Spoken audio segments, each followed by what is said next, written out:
Good evening, ladies and gentlemen. Today is Monday, January 6, 2025, and it is 6 p.m. The City Council has a quorum present at the Rowlett Community Center. As authorized by Section 551.071 of the Texas Government Code, this meeting may be convened into closed executive session for the purpose of seeking confidential legal advice from the City Attorney on any agenda item herein. The City of Rowlett reserves the right to reconvene, recess, or realign the work session, or called executive session, or order of business at any time prior to adjournment. Process for public input. There are forms which are in the hallway, and we do have one citizens input form submitted so far. If you do wish to complete a citizens input form, please bring that to me. For in-person comments, registration forms are on the table outside. At this point, we will move to agenda item number 2, which is citizens input. Before we do that, I want to have just one moment of housekeeping items before we get started. So we are live streaming tonight's meeting. Anyone who does wish to speak, please grab a microphone. The audience at home cannot hear you if you do not have a microphone in hand. So before you speak, please do have a microphone. Also, council, this will be a little bit of a mobile council meeting. We'll be moving our way to the back of the room at some point, so just be prepared to be on your feet for a little while during this meeting. So with that, citizens input. At this time, comments will be taken from the audience on any topic. No action can be taken by the council during citizens input, and I do have one input form, and that's from Mr. Dave Hull. If you would just state your name and city of residence, you will be granted 3 minutes to speak.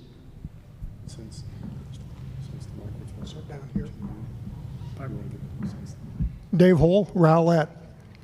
Tonight I would like to review a series of emails and documents surrounding my 6 properties on Miller Road. As you are aware, both Encore and the city began and completed the Miller Road Phase 2 widening project, which impacted my property. I immediately contacted Encore and the city only to find that both were hiding information from me. Through an open record request, I found this paragraph in an email from Encore's Barry Young to Jeff Cohen on October 24, 2023, subject 6921 Miller Road right-of-way survey, stating, I quote, Option 2, convert the overhead double circuit facilities to an underground double circuit. This would require installing a wood pole approximately 4 feet into the right-of-way, install 4 6-inch conduits, remove 2 existing poles, and remove the 2 down guys, which will eliminate the conflict with the drive. Although it is extremely difficult at this early stage to provide an estimate for Option 2, if this interests you, we will do the best we can to ballpark a cost. My recommendation, that's Barry Young, would be to set up a WebEx meeting with the parties involved, excluding Dave Hull, so that all questions can be answered. I, Dave Hull, found this from another electric service provider that the estimated ballpark cost for this is about $500,000. Here's another email from Jeff Cohen to me, Encore, and all of you, dated October 9th, 2023. In this email, Jeff states that the 3 existing pole centers are, I quote, approximately 14 inches to 16 inches offset from the right-of-way line within the right-of-way. These are still on my private property. Jeff also states that the pole recently set by Encore is outside of the right-of-way and on my private property. In this email, Jeff states that the city has received a preliminary boundary and topographic survey from SAM. When this final boundary and topographic survey is received by the city, it will be shared with me. That's Dave Hull. Here's another email from me to Jeff Cohen, Encore, and all of you, dated September 28th, 2023. In this email, I tell Jeff that the team on the ground performing Jeff's survey is not performing and surveying what Jeff agreed to with me. Jeff failed to address this discrepancy. In this email, I also notified all of you that Encore and Jeff Cohen were holding secret meetings and hiding information from me. In this email and from information I received through an open records request, I documented Encore's statement to Jeff Cohen from Barry Young, I quote, I don't know how long I can keep Dave Hull at bay. This citizen input tonight should raise serious questions from you. 3 minutes is not enough time to address all the relevant information in these emails referenced tonight. I will email these complete emails to you tomorrow morning. If time permits, I will attend tomorrow's City Council meeting and address additional outstanding issues arising from the recent widening of Miller Road, including issues with Encore. Thank you for the opportunity to address the council and residents. Thank you, Mr. Hull. Members of the public, do we have anyone else who wishes to speak this evening? Seeing none and having no further cards, we'll move to item 3. This is our work session agenda. Council will deliberate on and may receive public input on item 3A, which we've already done. Item 3A, discuss and provide feedback for the municipal complex schematic design. And introducing that item will be Assistant City Manager Christoph Bauer. Good evening, Council. We're making significant progress on the schematic design, so they want to wrap that up before we move to the next phase in the project. And part of that is significantly getting to some of the fit and finish of the building itself, and that's really about tonight, is that visioning process, working with our design team to take a look at and get feedback from you about ultimately what the vision is for this complex, both the buildings itself, but also the landscaping in other areas. So with that, I'll turn it over to Alfred Welker. Is that you? You've got a microphone right there. If you wouldn't mind grabbing that, Mr. Beers, and kicking us off. Thank you. Good evening. Thank you very much, Christoph. Mayor, council, public, thank you so much for having us. We have made a lot of progress to Christoph's point. Tonight, just to introduce myself, James Beers with Hafer Welker. Steve Janeway, Hafer Welker. Kent Pontius, Hafer Welker. So it's going to be just a working session so you all understand this, because part of our premise was, and we'll keep certain items brief, and please let us know if there's questions along the way. We want this interactive, both for the public. If you can't see us or hear us, a couple rules of the road is once we ask you questions, grab a mic as well too, because you're going to be getting green dots and red dots along the way. It's going to be broken up into two parts. We're going to look at kind of a goals and visioning, which you're going to see here in front of us, the vision piece first, and then we're going to pivot our heads and walk over to the wall behind you, and you'll see a bunch of pinup boards with imagery and ideas from materials to landscaping, and we're going to reinforce conversation along the way. We want engagement from y'all. It's important that we have that engagement because it's going to help frame out how we finish out our schematic design. And myself, I want to make sure, Chris, you get a chance to say hello. You are. Chris Danklaw with Swinnerton, excuse me. There we go. He's the money guy, so I mean, he's with contracting, so we've been working really nice. Really want to give a testament to the team so far. We really appreciate your input, the team members from police to fire to emergency management and to all the stakeholders with the city management office. So thank you for that as well too. So that being said, I don't know if we want to kind of flip forward here, Kent, and I'll give you the mic too. And I'll let you kind of talk about high level, just so we understand what we see here right now. The plan is not changed. As you see in front, we have City Hall kind of aft towards the left, which is north, which is just down the street here. The animal shelter is sitting tucked a little bit to the east of the turn circle, and then in the back we have the public safety facility right now. We're not talking about the shape or anything right now tonight. That's not the purpose. Just give you guys orientation where the buildings are in reference to the park. And then I want to make sure we have our landscape design and civil team with us as well too. Cody Atwood with Westwood, working with Hopeful Welker, and Trisha Ware over here is the landscape. Trisha Wolliver, landscape architect. Thank you. So what you'll see here is kind of a combination. So if there's any questions yet, we'll just proceed forward. If not, any questions at all yet? Are we good? All right, great.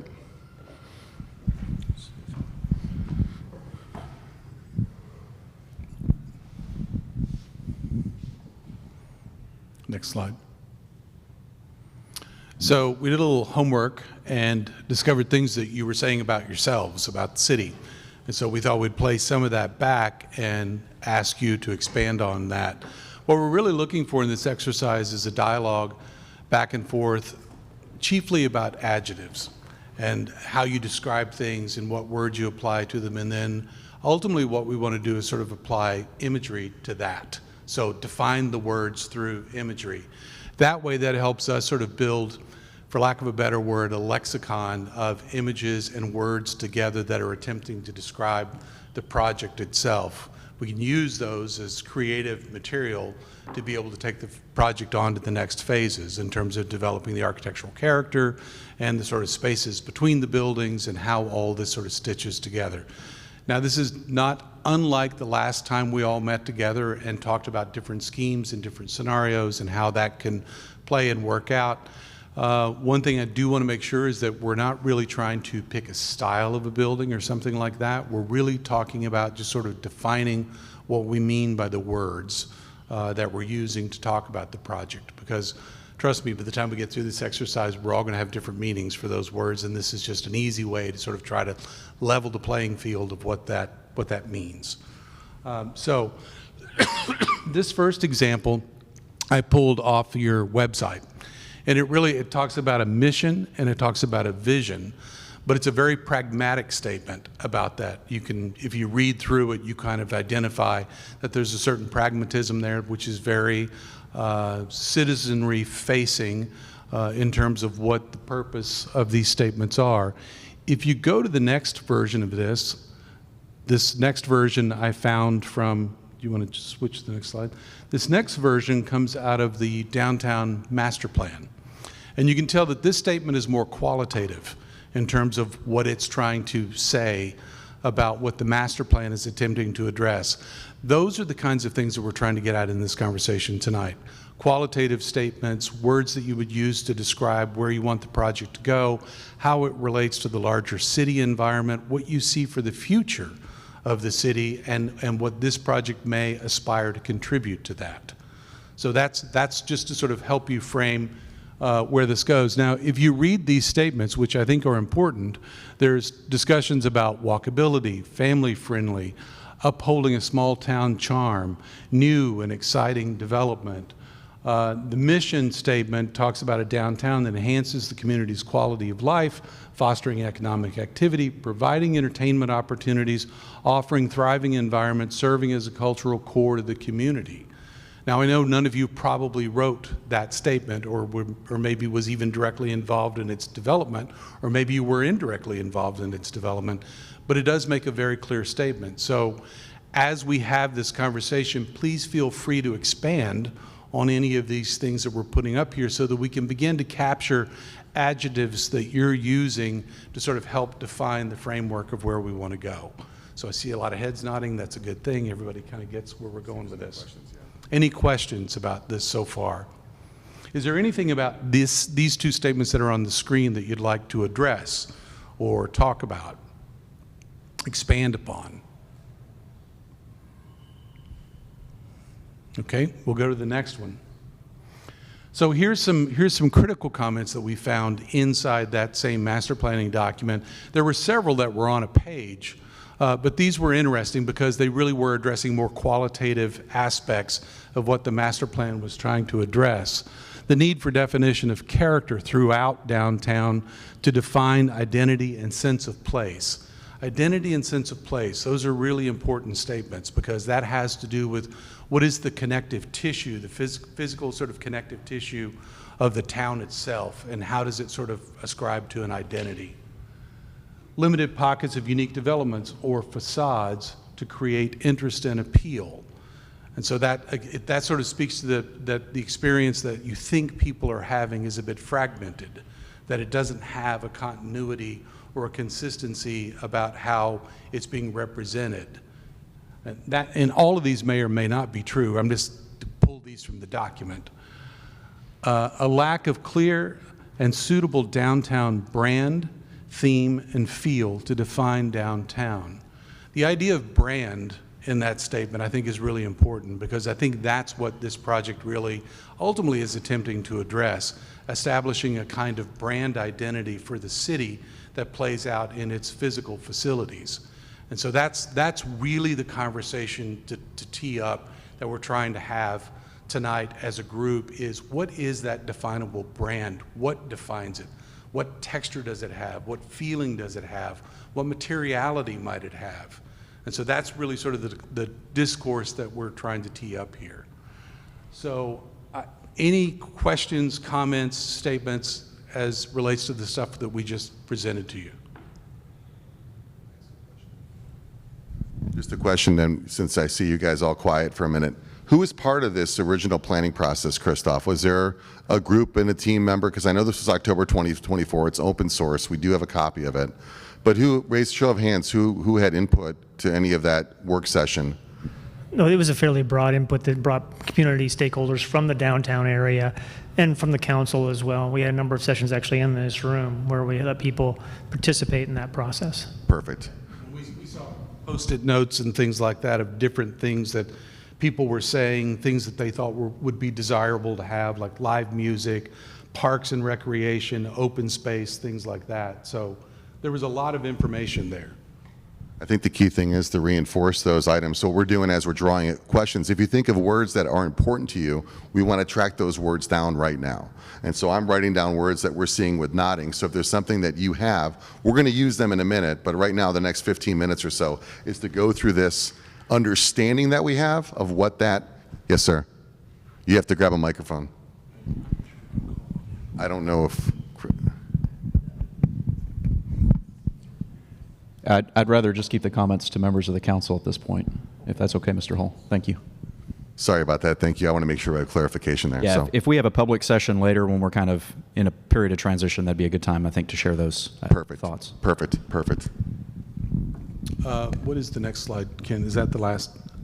Oh, here was one so this part of the site that we're doing this development on or this design on is part of what the master plan described as the civic heart. And you can sort of see the sliver of purple that's long there. That's actually where the park and these civic buildings are ultimately going to develop. And so there was a statement that was made about that in the document as well. You go back, there you go. Future development of the civic heart, including the municipal campus, should reflect the character of Rowlett as a modern, respectable, growing city within the Dallas-Fort Worth Metroplex. Development should reflect who Rowlett is today and what it hopes to become. So I captured that statement because it's a rather aspirational statement. It's broad in its purpose, but it is rather aspirational. And I think that's the sort of thing that we're looking for in our conversations tonight, is to sort of put better framework around those sorts of aspirational statements and start to give them meaning and ultimately physical character. And then if you go again, and here was another interesting page that was talking about downtown values. And not all of these apply like around-the-clock activity, but there were others that we really did think apply. Authentic sense of place, arts and culture, public safety, recognizable downtown identity, things like that. So these are being presented as value statements in this document. So I thought it would be important to kind of capture that and begin to use that as creative fodder for tonight's conversation as well. And then what's the last slide? That's it? Okay. So that's all we have in that slide deck. So this is when I'd like to transition, or let's have feedback if you want to have feedback, or we can transition back to the back of the room and begin to do sort of the next exercise. So before we do that, members of council, do you have, to their point of different ideas or words, do you have anything that you want to share at this point before we move to that next phase? I think if we go back to the civic heart slide. Yeah.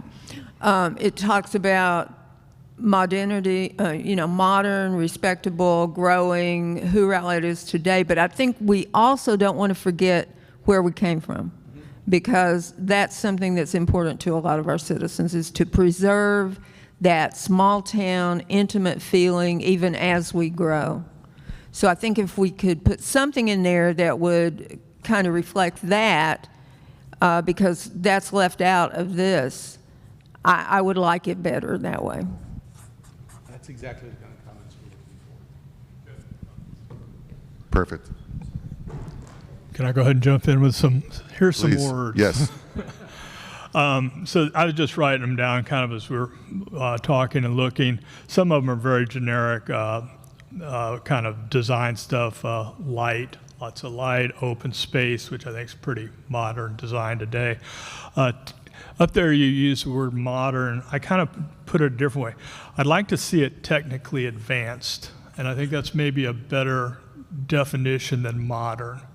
Modern kind of, to me, means design.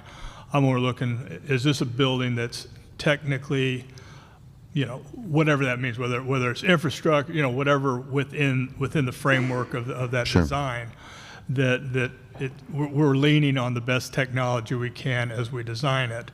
Keeping in mind, and this goes to Deb's point, I think this is probably for me the most important. I mean, I kind of consider Rowlett sort of a rural East Texas town. I mean, we're an old farming community, it's an old cotton town, and that's basically who we are and what we've been for a long time, like a lot of the cities around us. We share kind of that common agricultural heritage. So to me, part of the design challenge is to both integrate that, I mean, let's face it, I don't think we all want barn doors and tin chickens, on the design, but how do you integrate that sort of rural feel in a modern, technically advanced building?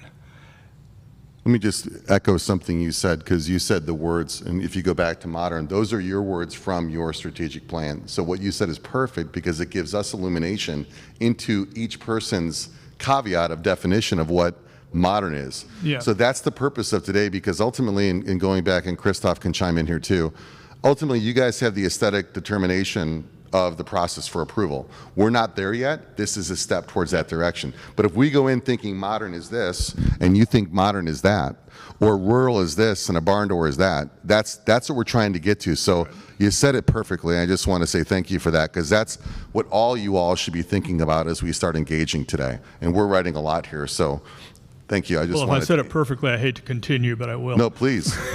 Don't keep going. Bring it.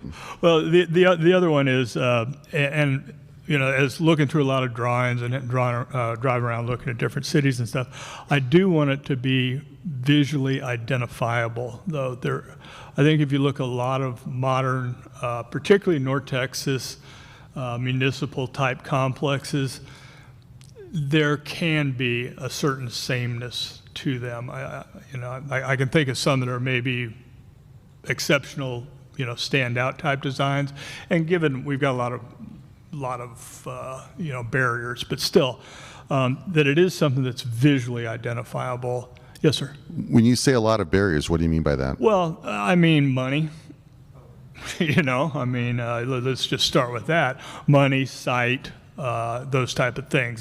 So there's things you have to worry about. If all you were doing was trying to make it visually identifiable, you put up the Taj Mahal, but that's not realistic here. So something that visually identifiable, uniquely identifiable, maybe that's a better way to put it. But sort of that idea that when people come here, it is something they say, wow, that's nice. Go back to that. Brand, maybe go back to brand, yeah. And that goes to my last point, is that tying in of the downtown identity. That just absolutely has to happen. That's where you guys lean on all your expertise, but being able to have that continuity, that was one of the big drivers for even putting this on this piece of property in the original plan. So I think that really needs to be considered, whatever that means in your world. Well done. Thank you. And the only thing I'll add to it, because I think it's been said, and going back to Deputy Mayor Pro Tem Schinder, talking about, reflecting the character of Rowlett. In terms of modern, modern in function, but I don't think modern visually. I think if you look at some of the downtown revitalizations that we've seen around, maybe even Metroplex in Texas alone, I think some of the success has been when they can reflect maybe a previous era of what made that city unique. And I'd like to see that in terms of how it's reflecting, not just in function, but also visually, to maybe what really would draw people into the city. Something not real modern, but maybe from a previous era, if that makes sense. Yeah, I think there are a number of words that have come up. Civic heart, obviously. This is what our downtown area is designed to be, and so our municipal building should reflect that as well, particularly City Hall being the front-facing building, right? Character was a word that was there, but I know character means a number of things. I think if I had to distill that down into a meaning, it would be very much like what Councilmember Shoup said, which was that it has a uniqueness to it, something that's easily identifiable. I totally agree with you about modern being technically advanced, because I think that is really important. And from that should come a level of efficiency, particularly on the public safety side and the animal shelter side, a level of efficiency that makes it so that our officers, our animal services officers, they can do their job really efficiently, really well, and not be burdened by having to run across the building because that's where we place this particular function, right? that just adds efficiency, and this is designed to be a 50-year building. How many dollars can we save by designing an efficient building today versus having an officer run across the building every time he needs to do that thing? Arts and culture's up there, and I think arts and culture is important in making a space that's easily identifiable. You know, the right piece of art or the right mural can make a space or break a space if it's done correctly. The City of Fate's done a really good job with that, with their This Is Fate mural. Or Fate Brought Us Here, yeah, that's what it is. So those types of things can easily make or break a space such as this. And then the last one that I'll mention is activity. Now, you mentioned round-the-clock activity as being one of those triangles that was on the screen. Not necessarily round the clock, but given that this is a park and a municipal building, I expect that there would be activity basically from dawn until dusk and probably a little bit beyond dusk, simply because of the type of space that this is. We should have people that are there working during the day. We should have people that are there playing in the evening and on the weekends. So I would love to see that. Yeah, I don't want people there all night long, but there will be police officers there either way.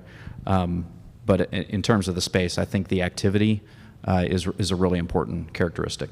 Stay on the mic if you don't mind for a second, because it came up in our conversations as we all been talking, but live, work, play is something you guys also broadcast in your message. So how that activates, and to your point of efficiency, so we're clear, we're going to work through those operational, functional efficiencies. The standard is a 50-year building, so that's important to note. So think about all of these words already including that as an appendage to whatever we come up with. So whether it's a material, whether it's a roof, that's something we're going to talk about here. But through Swinnerton and ourselves, we're going to design it to hopefully identify and tie in to all these great kernels of greatness that you have. So this is going to inform us, and then trust us on the technology and work through pricing and that too. So today it's important to note that. So I wanted to say thank you for identifying that efficiency piece, because it's something we always think about, especially from a public safety and service standpoint. It's so important. That's good, thank you. And you know, I know a lot of this is focused on the downtown strategic plan, but stepping back up that level to the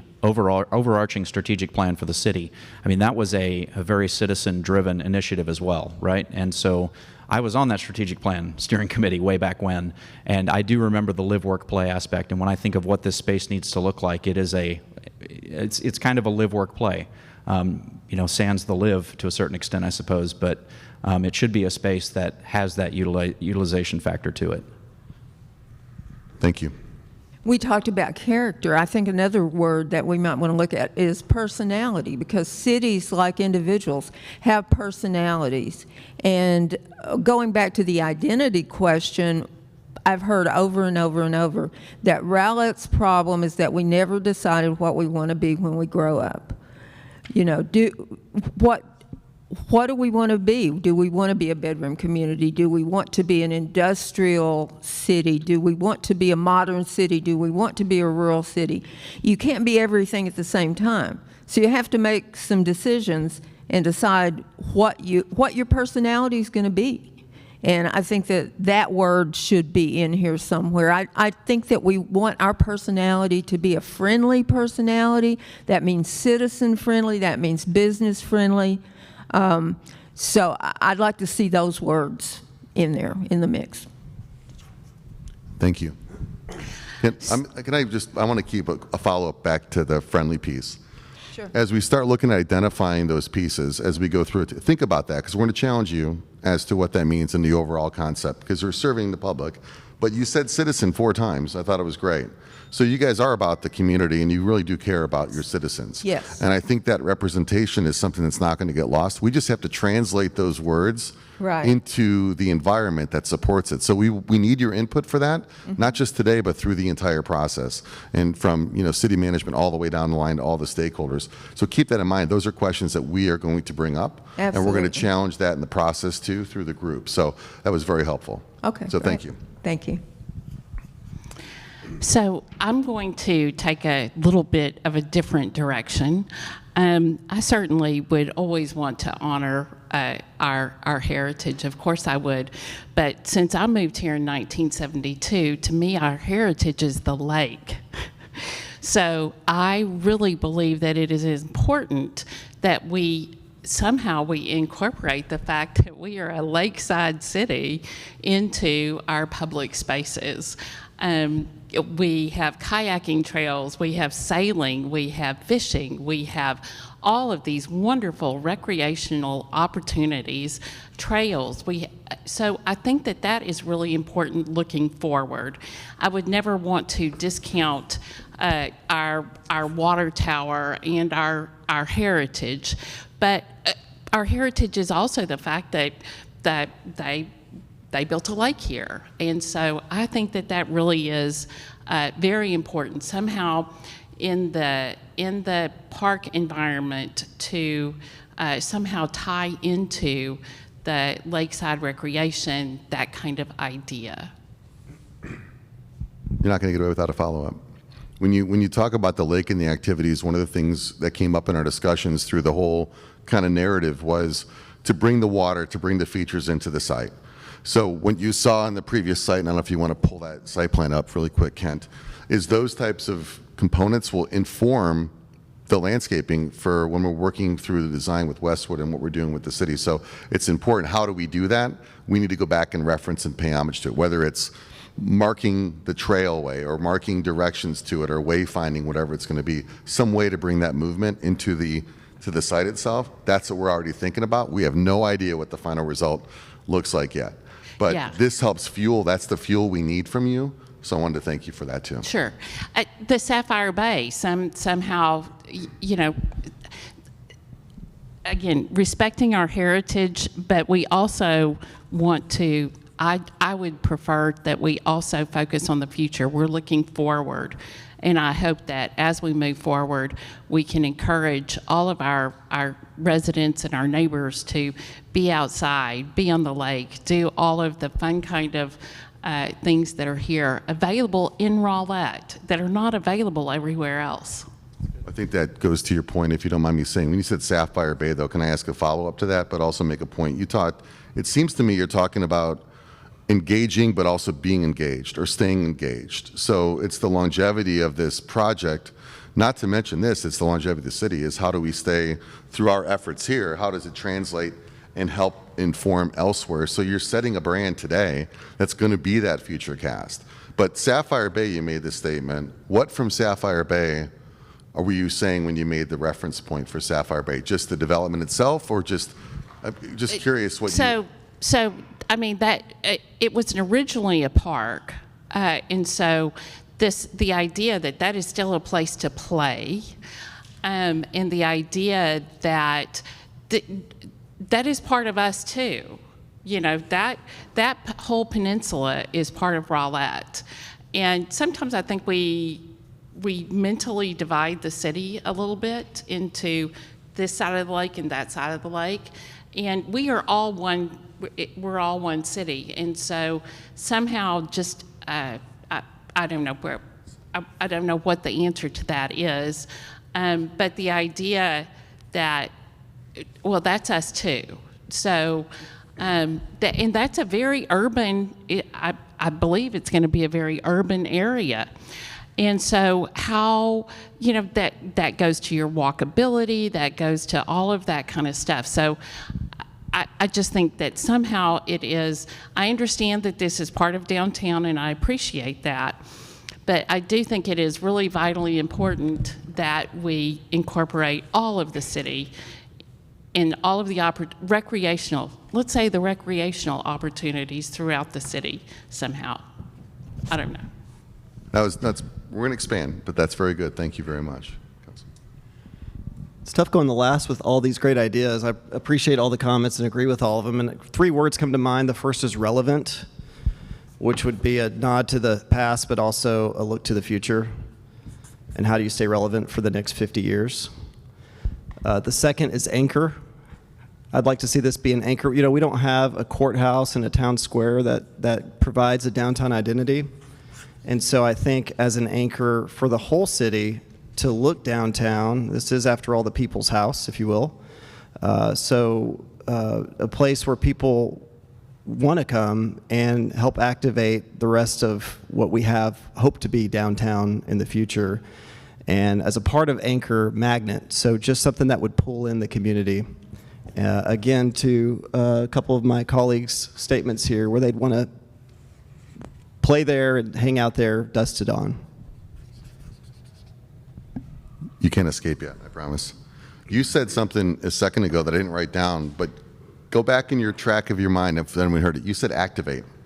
Can you expound on that? Because that's something that's really important, because this is going to be active, although this is more on the civic side versus the public activity side by the water. Talk about activate for a second and how that's important. Sure. So, we have downtown events, and we'll have 600 people show up, and then downtown is dead. And when I say activate, I mean a place where people know they're going to go and have a good time. So at their park, the courts, whatever it may be, and it's just a pleasant place to be, and it's a place they want to be, again, with identity and with a nod to history, all these other things that my colleagues have said. But again, when you're activating something, I see that as being consistently attended, where people are wanting to be there, and at any given time you go by City Hall or to the park, or you see people out because they're enjoying the space. That's what I mean. That's perfect. I think. Sorry, I was not following the rules. That's perfect. I think the word activation, and Kent and I and Steve, we've been talking about this too, is how do we activate the building to respond to the active environment? And if people come and stay in that community, whether it's an hour or 2 or 3, what's making them stay? So we'll do our part to help that, but that helps us understand that. So if you see something that when you start seeing today, we're going to go back and draw upon it. Steve, and Kent, I think we have quite a bit of great information here. Is there anyone else in the room that has any other input before we kind of transition to the next fun phase? Perfect. Well, thank you for that. So for the cameras, we're going to now, and do you want me to just kind of preface it right now when we talk? So what we're going to do is let you have some quiet time for a moment. We're going to pass out green dots and red dots. No one goes, and we're going to take these, and as we do this, we're going to be pinning these up along the way. And so the green dot, red dots are for you guys to go up to those images back there. Don't think about anything that you just said. This is a guttural, this is a feeling. We want to know what those are. But you can't escape without explanation. So if you put a green dot, know you put a green dot on something, and we're going to come back and circle back to you as to what the relevance is. I know relevance was said in here somewhere. What are some of the activation statements? What are those adjectives that get this moving? And then as we start developing this, we're going to take all these words over time, the next hour or so, and we're going to start piecing that down, whether it be from the landscaping to the active to the building. But we want your input, and right now we're going to give you some time. We're not going to do any talking. You guys can talk amongst yourself. The cameras can go back. This is your time to go there and look in the back wall. And what you'll see is you'll see boards that are set up with images on them. And you guys all have your choice to put red or green, whatever you want. Just be prepared to have a response. So just to be clear, James, what's red mean and what's green mean? Oh, red means don't like it. Green means I like it.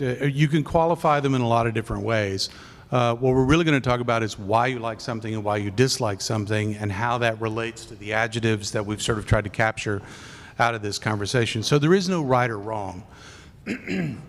Most of the images I've pulled together don't really show complete buildings. They show vignettes of buildings, and that's purposeful, because I don't want you to pick a building. I want you to pick qualities of a building, or qualities, excuse me, of the landscape, or other images, interior images that you might find along in all the images that we pull together.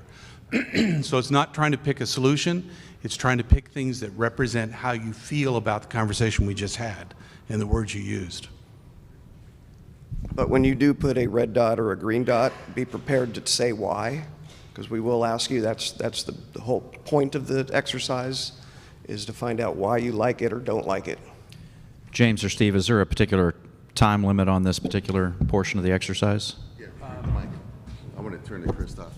So Christoph, we have till 8, is that correct? We have as long as the council wants to spend. So. Okay, we have a question from another council member as well. Yes, please. Yeah, I can't see back there.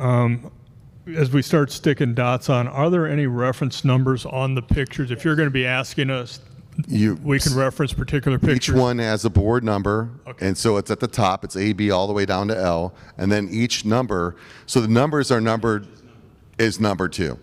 Okay. So maybe board B, image 12, whatever that is. Okay. And that's how we're going to. So if you want, we'll pass out cards for you. If you want to chart the numbers you did if we ask you. That would be helpful. Yep. We have cards here for you to, let me have them here if you want. And then you can keep notes as well too. That would be very helpful for us. So I think if you can spend 15 minutes right now going through this, and take your time to go through it and inform it with the red dots. If you run out of dots, let us know. We got more. But please go in there and do those things. You just heard all these words. You can forget about it or remember it, whatever you want, but we're going to ask you one. Putting them on the back wall back there so that we can Correct. Council, just as an aside, we will remain in open session here, and as such, it would be best if we did not converse with each other. Welcome to talk to members of the public or staff, but not with each other, since that would not be open to the public. Thank you. Here's some, just for your notes. I'm passing out some pages here, Mayor, for you guys just to write down if you want to write for us, and then we'll just have questions in the end. You pass those down. Thank you.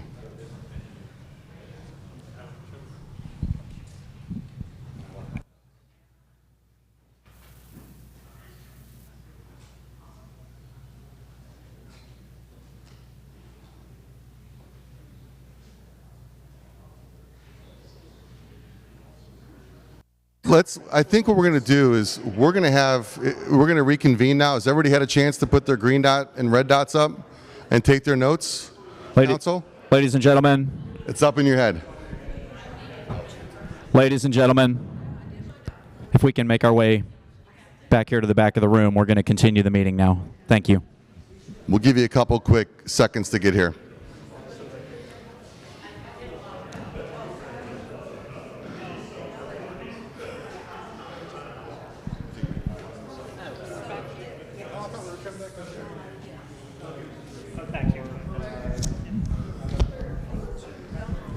Happy New Year. Good to see you. Thank you so much. Thank you very much for your input. That was great feedback. Really appreciate that. We're going to have some fun now. It'll be fun when it's built. Well, this is a step. Other menus of that. All right, Council, we're going to listen to Mr. Beers' instructions for our next steps. Thank you all very much. This has been fantastic. We, if we could do a favor, though, if we could have just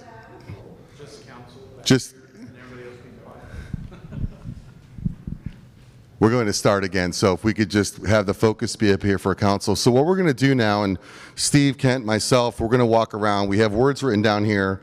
We're going to challenge you. I know you have all your notes, and we see a lot of green dots and red dots, but there's also pictures, images without dots. So anticipate some questions coming there. So I guess, Steve, if I'll hold the mic for you, and then Christoph is going to pass the mic to whoever has, maybe that's that red dot or green dot, or another comment. Okay? So we're going to make this interactive. We want your feedback. We still have blank pieces of paper. If there's new words that come up, we want to hear them. Are both of you going to be doing this? Yeah. Okay. Let me do that. That way you have. Okay, perfect. All right, so we're gonna sort of try to relate some of the conversation that we had over here to images there. And as James was just saying, if there's another word, another descriptor that comes to your mind, don't hesitate to throw that out there, because we can always add that back into the mix. Because I found over the years that as people look at the images, they have thoughts about the images, and they think about aspects of the project that maybe they didn't consider when we were having the first conversation. So if something comes to mind or you've written it down, don't hesitate to share your thoughts with us. So you want to start? Steve, why don't we go to board A, Steve, and just kind of start from the top. So image one, and they all have one. Let's see, we got two red dots. Image one green. I'm saying two red, and we have a couple without. This is three, so image three has two red dots. So what stood out, I don't know who put the dots on which image, but on this board, what stands out to you in this, either that's red or green, that appealed to you? I put a dot on image 3, which is a red dot, and the word I wrote down was unappealing. Okay. Okay. What about it is unappealing to in your mind? Is it the size of it, the scale of it, it's not really austere, but is there something about it that you could describe that isn't appealing? Sure. I think just the brick texture of the building, along with the inverse stair-step design that's done there, I just do not care for. Okay. So it's materiality and it's the sort of negative form. And the texture I heard you say too. That's Yeah. perfect. Okay, I put the green dot on image 1 because I think it looks very stately. It looks very, one of our words was respect. I think it looks very respectable. It shows heritage, I believe, because it sort of beckons to the past, but in a modern way. Okay. And I like the white on black. I like that contrast. To me, it says city. It says, you know, something big, like the State House. Okay. So that's why I like that one. Okay. And Yeah, Two as well. Who did the two A2? oh, I did that one also. yeah, I've got a green and a red. So I was red on that one, and I put red on a lot of buildings that the word I'm using is monolithic. got it. And there's a number of them, and for the same reason, it's that monolithic type of building. For me personally, I don't find that appealing. Number 2, and that's when I sort of identified in a general term, because sort of the things I was looking for was modern while still having space and light. That looks like that you know, there's a lot of glass there, but still having substance. Yeah. I don't want it to be the Crystal Cathedral, you know, but at the same time have enough light to bring it in. So that's where I was on that page. Yeah. And were you on any of the other images on this page? Not on that particular page, no. Okay. So this is sort of transparency, lightness in terms of the weight of the building as opposed to monolithic? Lighter, and I like the lighter building, but again, I think there's some of these go too far to the lightness side. Yeah. Deb used the word respect, sort of that certain gravitas. Okay. Without, I like that word. Without being monolithic, but a certain gravitas, I think is good. Just going back, if you don't, I'm sorry for dropping the mic. I'm going to keep. Can you hear me if I do this? Is that better? Then I want Sure, to if you it. do your head. You said, I'll do it like this too. You said, well, sorry. No. You said monolithic, and so it dawned on me, who said character back in our words? Because I know we had character right here too. So I think I did. I think Yeah. So character and monolithic doesn't then precipitate character is what we're hearing. It doesn't have the character you guys want. For me, no. I Gotcha. just it doesn't have that look that I think a lot of those words lead to. Big brick, dark, no windows. Can I guess that maybe you also red dotted that one? Yeah. So monolithic to you means that it's closed, that it's sort of off-putting in a way. And especially and you were talking earlier about different functions, because we have, particularly for City Hall, maybe something like that's a little more acceptable for a police administration building. But for me, like I said, it needs to be inviting. It needs to be open, yes, while still maintaining a certain amount of dignity. Okay, got it. Let's go down to 8, Steve, on A here. There's 2 green dots, and we have 6 here. So we have 4 dots in this bottom area, 6, 8, and 11. I had 11, and to me that one had sort of the same character as 1, except in a more modern manifestation, I think. But it gave me the same kind of vibe as number 1, is the respect, the stateliness, and all of that. So, but it was a more modern version of all that. So you said modern again. So let's go back to that word on modern, perception. Who else in the council feels that that's modern? Is that consensus, just so we understand a vocabulary for us? Okay. Okay. So 11, A11. What about going back up to 6? I was 6. Yes, ma'am. Thanks. So I said 6 and 8. To me, 6 looks temperature-wise like cooler, like I would be comfortable standing underneath that awning space. Yes. So I like to be outside, obviously. So to me, that outside area is really important. So it looks like a cooler space to me. I also like the sweep of the roof, because I feel like it drives your vision up, and so I find that inspirational. I like that I like that up curve. Were you also this green dot too on 17? I was not. Okay. And number 8, I liked the warmth of the wood, and again, there was more of a little bit of an overhang, and I felt like that would be a space where maybe we could put a coffee table out there, and I could talk to people sitting out on the front porch. Yeah. It's interesting that because Texas is so southwestern and the summer heat and everything, that traditionally there's always been this idea of the long verandas, the long overhangs and things like that to protect windows and to shade outdoor spaces that people could occupy. So it's interesting that you're picking up on that in what I would describe as relatively modern buildings in terms of their representation, but materiality, they're still very traditional, very agrarian, very, very Texas. I also had a green dot on number 8 for some of the same reasons, but I just like the incorporation of the different building materials, so the wood with the stone, with the glass, all kind of on the same face of the building. Also like the wraparound because it just kind of pulls you into the structure itself as it goes around the building. So for all those Have you reasons. been in this And the building? landscaping. I think Have you the been in this building landscaping is- before? Anybody in this room? That's down in Buda, by the way. Yeah. So it's their municipal complex as It's well. a beautiful building. They say beautiful with the B-U, but anyway. But just, Steve, you made a great point, though. I'm seeing... I just picked up on your joke. That's terrible. I know, that's okay. But I'm seeing some thematic things here. Who has some green dots on Board B that's similar to the green dots on Board A? Can you please expound on the correlation? Sure, I've got green on B15, 19, and 16. And I think I'm pretty thematic on this. I like the natural tone and the warmth of the materials. I like the windows, although it's not too overly windowy, if you will. Yeah. Which one windows, if you don't mind, 15 or? 15 and 19, and 16.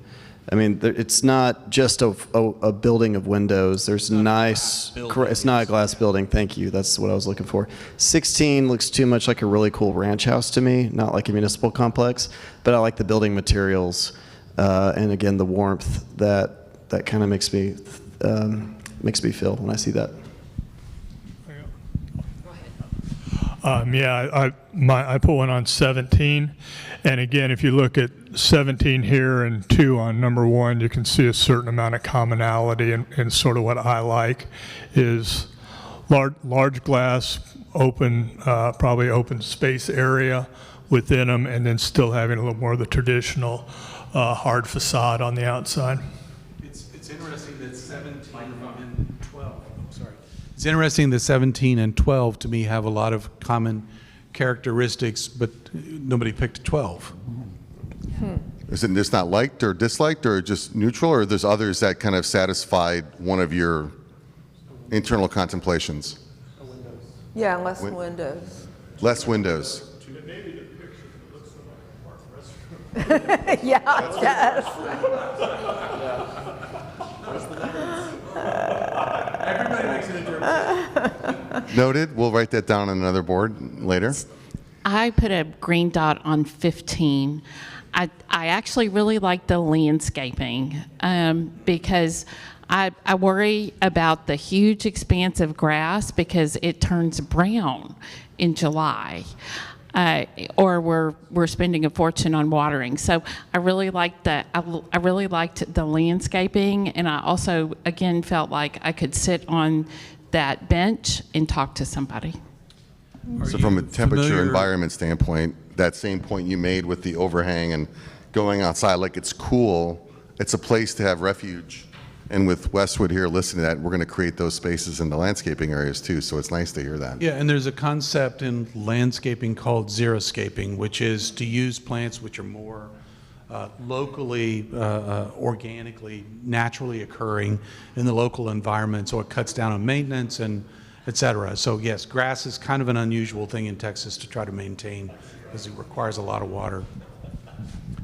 Where are we going next? Let's go to C really quick, and let's just not jump over something, but let's look for some commonality of some red here. Let's go to some reds for a minute, Steve, and go back to that monolith feeling.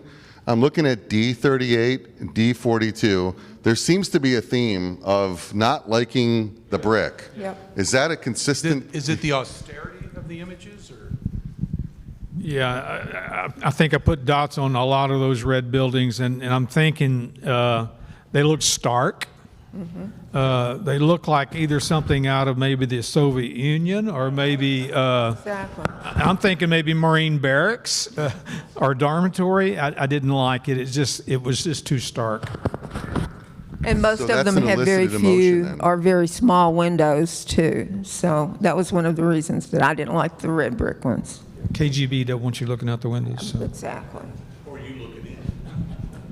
Well, that's important for us to hear because as you start informing the design and what we're going to use for materials, we still need materials, and stone seems to be rising to the occasion. That we're going to have to work through that as well, but that's good to see. I generally like the stone over the brick. I think the brick is just kind of boring. Going back to brick and a combination of limestone and quality, there's a red dot. Who put the red dot on C25? I put the red dot on 23 because that to me, that was just a very stark, unappealing type of structure. It's great. It's perfect feedback. There's no right. This is awesome. So believe me. Who put the dot on C25? Just a random? Oh, I did. No shade again. Okay. The outdoor again. Okay. You asked the question to Councilman Britton. I think it's maybe revisited a little bit more, the question about brick. Me personally, especially the kind of designs that I'm leaving for example, if you look at 2, that's got a lot of brick in it. And 17, which was the other one, maybe not so much. But I do think that looking at them, and now you sort of brought it up, red brick, I don't know that that's going to be my go-to facade at all, regardless of the design. I think more natural materials, whatever that means, but getting away from just regular brick, I think would be something I'd like to see. Can I add to that? Yeah, I agree with that. And kind of going along with Councilman Bauer's idea, I like natural stone. I think it conveys more of a lake environment more than I would say red brick or maybe any kind of brick, natural stone or rock or whatever. Would kind of give me the idea that we're out in a setting and maybe a lake setting. So, Just something I heard because we're all listening, and Steve as well too, and I'll let you jump in and take the mic. But you mentioned windows and small windows in brick, but where there's more of a balanced approach where the materials are balanced. Well, and what I heard here I was going to point out, even though there's a lot of brick here, notice how the brick doesn't come to the ground. It's not suspended. grounded. But but in that case, I think the windows are in. breaking up the massive amount of brick. Yeah. So you're not necessarily opposed to the brick. We're just opposed to the monolithic component. But Heaviness of it. Well, I'm kind of opposed to the brick from the idea I'd rather see natural stone than brick. Understood. So. The other thing about the natural stone that I think is an interesting point in talking about the lake, et cetera, is also then the history of this part of Texas in terms of having sort of an agricultural or agrarian sort of beginning. That natural stone relates to that very much. So it sort of brings it, I think we were talking earlier about bringing the past forward and sort of making that part of it. That's another way to do that in the materiality of it. Another question, if you don't mind, while you guys are passing the mic. I'm seeing in those images, there's other elements. So let's not just focus on the material. Yeah. Steve, there's commonality here too. I see a lot of the upward lights overhang with the wood. I see a like here, again here. Is that a common theme where you do like seeing that expression? Because that does give you that tie-in. Well, and nobody's brought up the word wood yet in any of these. All. We've talked about masonry, but we haven't really spoken about the rest of what's in the image. Did any of that resonate? They did over here say that was wood. Yes, that's true. That's right. Wood was brought up there. Just throw some out just generically, but as far as materials, and don't want to get too much in it, but really, you go to Austin, everything's Austin chalk, and it's very, it's very identifiable. Right. Up here, Oklahoma flagstone. I mean, that's a local material that's used extensively, all through this city and North Texas. So if you're wanting to somewhat incorporate a natural material that's both a local material, I'm not designing for y'all, there might be something to consider. It's a list. Yeah, as you're looking for different options. Yeah, thank you. I think indigenous is what the word I wrote down, just to Yes, kind I of, think that's so a we're looking perfect at word for local materials or indigenous to the area. Those are things that'll help drive kind of that feeling, I think is what you're getting at. Is that correct? Okay. All right, where are we going next? Let's travel to E. We went to D and we had a lot of red on D. I think we had this here. Is that a common theme of the top 33 and 34? The same idea of glass, different materials, To me- Hangs. And to me, on 34, the water was also important. the water. Okay. I think a water feature is really important. It really makes a big Reflecting of the difference. building in it or the place for people to congregate? Well, both actually, Both. but the reflection of the windows, you've got the windows, so you've got lots of light, but you have the overhang, so it's not just direct sun, and then you have the water that reflects all that. I think that one comes together really nicely. I see something else too, where you talked about maintenance, where you talk about xeriscaping and we talk about Mm-hmm. landscaping. You create this kind of, even though it's hardscape, it can become a soft area Right. with the water too. Yep. So, very cool. Okay. There's a green dot on 44. Wouldn't mind. Who likes the brick pattern on 44? That's good? Yeah. I just like the texture of it. It isn't flat brick as opposed to, You like the quarter turn other. Yeah, I component? like the quarter turn. Okay. As opposed to that, this has texture. I have a texture down a lot. Okay. That's important, because that's one of the conversations I was hoping we would get to, is how to create texture and surface. Then we go to 45 and 47, where there's lots of texture too. And we got red. What's the red for here? Who was on 45 and 47? So Yeah, I was I had red on. 47. Go ahead. Oh, go No, ahead. please. No, I had 47, and I think it's just the fact that it's boring. Basically, it's pretty much monotone. It's not just red brick that's boring, but it's any kind of monotone brick, I think. So just when it becomes monolithic, Yeah. it becomes predictable. Yep. 45, I wrote down bland. Otherwise, so yes. Bland, okay. Similar thought. Bland. Bland. So not bland, not boring. It's a brick wall and it's got Yeah. rectangular windows. Yeah. How much more generic can you get? Put it another way, blah. Plus it's very gray. I did a lot of dots on a lot of the blacks I and the would grays. say, would F follow the same suit Yes. as what you just said? Yeah. Is that it? Okay. Sorry to block you. So that would be the same here. Yes. Here, and here. Oh, that's green, sorry. Here, that's red. That one had red. No, there was a green one on this. So that's a tug of war. Green, Council? Yeah, well, I liked it because it had texture.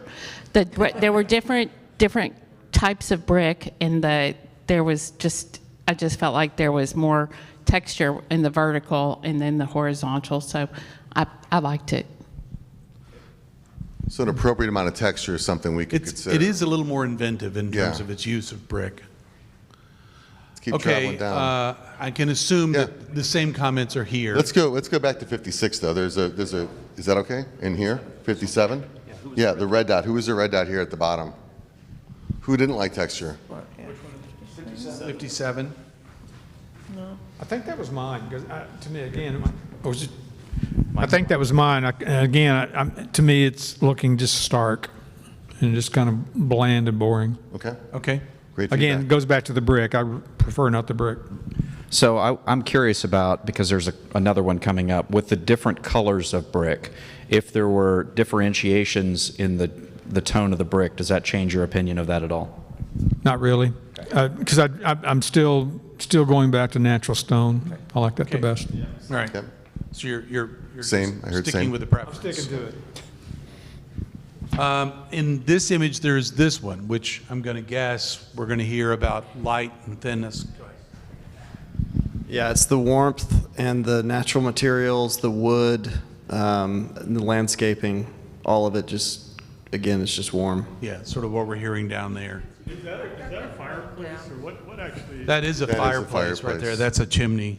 Inside of a lobby. There's a spark arrestor up here. Sorry.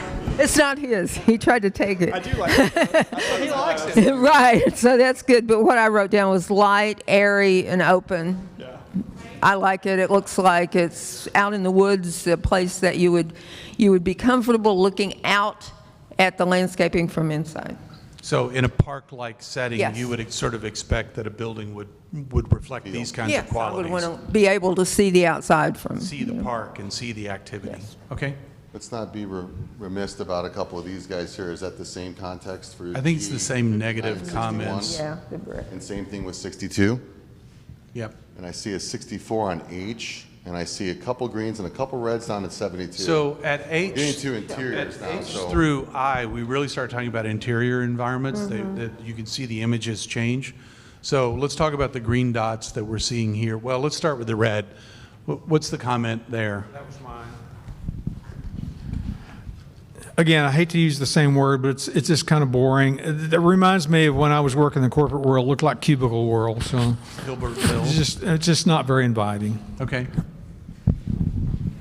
And then what about this one? You got 3 green dots on 67. Yeah.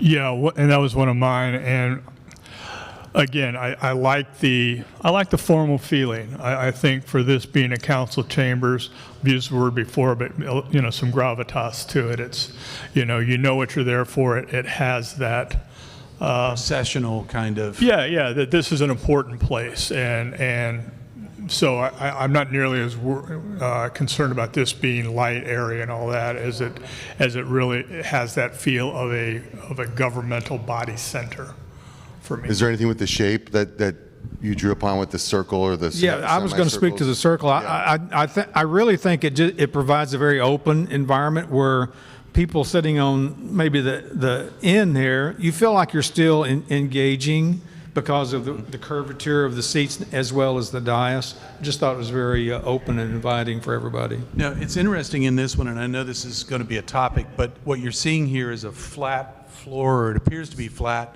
with fixed seating in an arc. Yeah. So all the seating would be anchored down. Yeah. Typically, in a flat floor space like this, you would see flexible seating, unfixed seating, so that you can use it for various, like here, like there. Is that that's Buda again, right? I think. I want to say that's Buda again, but that has flexible seating in it, so that you can actually move it around and use the space for multiple purposes, if you will. Like we're doing tonight. Like we're doing tonight, exactly. Talk about that. Because I chose both 67 and 71, and what I would like would be a combination of these two. I love the stone on 71. Interesting. And I love the colors on 71, but I like the gravitas of 67, and it would be great. The flexibility is great. I think it's kind of a trade-off because it doesn't look as formal. It doesn't look like it has as much gravitas with the flexible seating, but it's much more functional, I think. And so that's something we would have to It might discuss. and I don't want to get into a design discussion, but it could be that how you pattern the floor sort of dictates how you put the chairs on the floor, how you arrange them, so that at the end of the day, even in a flexible environment, you might end up with a geometry that feels more like that. So Right. there are ways potentially to kind of solve that, or at least give people clues as to how to use the space. Yeah. Steve, there's a green dot on 70 with that same thing with the fixed and a Yeah. slope environment. I want to go back to this for a second, 71 and the green dot here, and the idea of bringing exterior materials inside, I think is very consistent and cool with all the things that you guys are saying about some of these other images in terms of having natural material, having the building be more open and inviting, doing that inverse of bringing the outside in and the inside out. That's a very effective technique in being able to make something much more inviting and open. And that one has personality. It doesn't look like every other council chamber in the world. Right. Good point. That goes to the branding side of it too. Branding and your identity, which is unique to Rowlett, is what we're hearing. So I selected 70 with a green dot, and I think the reason that I did that primarily is the orientation of the seats versus the council. So it seems like the audience is sitting above the council. To me, that's representative of the fact that our people are the reason that we're in those seats. Right, Well, right. in- So I've seen a lot of dioceses where the council sits above the audience and it feels very stately and this and that. To me, I just don't like the perception that that gives, because it's like they're looking down on their constituents, and that's not how it should be. We should be, And the audience can't see us very well when we're up here and they're down there, and especially short people like me. I also really like the lighting in 70. It just feels brighter, and I don't know if that's a characteristic of the way the lighting's done. To the point of 71, I really like that indirect lighting bar that's above the seating area. Yeah. I think that's a really nice touch. I've been in the Arlington Council chambers, but I don't. You don't remember it looking that good? Well, maybe they've rebuilt it since I was there, but I feel like it had an angle to it. I think that is the brand new one. It must be new. It is sloped. That one is. Let's go right across the street to 72. Who is the red dot? I'm one of them. And it's just too industrial modern for my taste. That's not a style that I really, really like, and that's a vibe that I get from that. I think the metal, the kind of random mural there with the That's colors. a little playful. Yeah, I mean, I like murals, but the combination of all of it just to me says industrial, like loft apartments or whatever. Yeah. The composition of the space is what you're referring to there. So that being said, I want you to stay in your red dot. Who is the green dot Yeah, I at was gonna 74 say. right below it that doesn't have the mural but has a very similar archetype on the interior? So that was me, and I do kind of like that steel architecture. But I want to touch on another one that I think is now behind where you're standing, James, that Councilmember Britton spoke to. Now I've lost it. It was the one with the cubicles. Where did that go? Oh, sorry, right here. There we go. 64, sorry. So I look at that, and I think from a staff perspective and a work environment perspective, the things that I like about that particular image are the fact that there's not an acoustical ceiling. It's open to the industrial type rafters, right? The lighting are the individual light bars, LEDs that are done. I like that the column there is unfinished. I actually like that I-beam that's in the image. But to me, that's the more industrial style that I like. I get the perspective of not liking the mural there, because I don't like that mural. I think it's not very attractive. But I actually do like the more industrial stairs and the framing of the building and everything that's exposed. The simplicity of the architecture, Right. columns exposed, and you said more warm. Yeah. Yeah, and I'll jump into it. And kind of like Jeff, I mean, personally, I tend to like structural type architecture. However, particularly in a common building like this, a public building like this, the beams are way too much. And the big difference between 72 and 74 is 74 you have softening with the wood on the vertical beams. The mezzanine above it is light colored, so it offsets some of the brutality of just cold steel. You go up to 72, you're very structural, and I think the mural is probably an attempt to soften that, regardless of how you want to do it. But I think there is a fine line between having a certain amount of industrial design elements in it and going to sort of a brutalism in 72 that I don't care for. Okay. I really am not in favor. I'm not a fan of the exposed steel. I'm much more. I like the softer, cozy kind of feeling. I know. I really think City Hall should reflect a place where people feel really comfortable, and cozy isn't right, but they're just comfortable.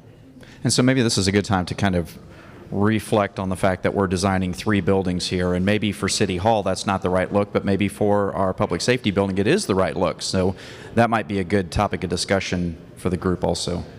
I agree. I also think that when we're talking about the public safety building, it's really important to me that it reflects justice. And I'm not sure that, I just think that that's an important concept. I don't really necessarily know what that means architecturally, but I believe that the public safety space should reflect our aspirations for equal justice. Well, I see James has written that down, so I know that's going on the wall. Justice. Yeah, I already wrote it It's down up and put it up there. Just, I want to go back to that. It's a great point, and I think your point as well about multiple buildings. We're trying to gain a comprehensive, cohesive brand for y'all listening to this. Is great. But Steve, as your point is, we're looking at windows, we're looking at lighting, we're looking at those things.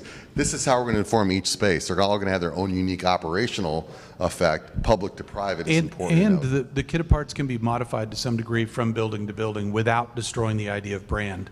So don't be too concerned about the specifics. We're looking to generalize to some degree, but we're also looking to remember that there are 3 different buildings that we're trying to address here. So they all have different performance criteria that has to come out of that as well. Can we jump on one, Steve, right now that I was looking at where we're kind of talking about space and kind of why? Is 684 on I, and it's putting up at the soffit, but what was the reason Is there for something 84? particular in that Is someone it was seeing trying the to outside? identify? We're just trying to understand what that was for. That was mine, and yes, once again, seeing the outside. It brings the whole outside, the tree, everything into the building. It almost looks as if you're in an atrium instead of inside a building. And I really like that. I like all the light and the light colored wall over here, contrasting with the darker wood here. I think that's very welcoming and very warm. Kind of the antithesis of the industrial steel. Yeah.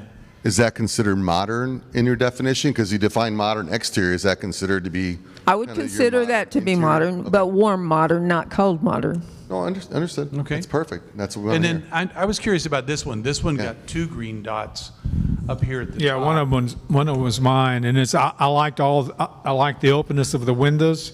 Again, going back to what I said a while ago, I can almost visualize you're at a lake resort and you're going to be looking out over a lake. Maybe a little busy on the panes in the windows, but I do like that open structure there. I think actually the windows are fairly simple. It's all the trees and things on the outside that kind of okay. make it look a little more complicated. Well, I was looking at this right here. Oh, That gets a little busy. ductwork. That gets That's the a little ductwork. busy, but I like that as well as I like 77 not for the same reasons. So. Yeah. Well, back to the dais piece, Steve. Go to 78 then. There seems to be a snippet there that likes something. What is? Well, this is a low dais, sort of what you were describing. So it's lower rather than higher, and you can see that the people sitting here are not much different in elevation than the people that are behind the dais. Yeah, and also like, again, the warmth of the materials, the natural tones, the light, the airy feel of it. And I also like just how the dais is structured, that it's open and long towards the audience, and it gives, seems like an openness to the audience that maybe some daises may not. I don't know. I don't know how that would compare in scale to what we currently have. And I also like 77 for the same reason. The natural wood tones, the light and airy space, incorporating the windows and bringing the outside in. I mean, I'm pretty thematic. I'm pretty consistent. Well, asking a question too, back to the point about industrial, where this is kind of a silver, aluminum, stainless steel, and you got more of the black industrial feel. Preference-wise, between like a black 74 or kind of a offset stainless look in 77. Any thoughts there? Are they similar? Just trying to see what direction you guys have with that. I think the lighter color softens it somewhat. The color of the wood also makes a difference. Once again, I'd kind of like to combine two and have this wood color up here instead of the very light wood color, because then it would contrast with the lighter colored steel.